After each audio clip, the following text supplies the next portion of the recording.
Kryesia e Bashkisë Islame të Kosovës ka mbajtur sot mbledhjen e saj të rregullt të kryesuar nga kryetari i saj, Muftiu Naim Tërnava. Në këtë mbledhje u diskutua për përgatitjen për therrjen e kurbanëve në prag të kësaj feste, si dhe u diskutua për përgatitjet rreth manifestimit të saj. Në këtë pikë u veçua edhe kujdesi i shtuar që duhen të kenë të gjithë besimtarët nga pandemia COVID-19, si dhe nga temperaturat e larta që po mbretërojnë në vendin tonë.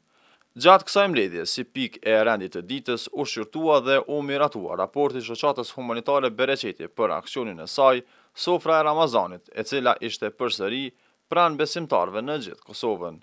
Kujtojmë se besimtarët musliman këtë të martë festojnë Kurban Bajramin, festë kjo e cila besimtarët përmes therrjes së kurbanit dëshmojnë sakrificën e tyre ndaj krijuesit, por edhe tregojnë anën tjetër humanitare me shoqërinë kosovare.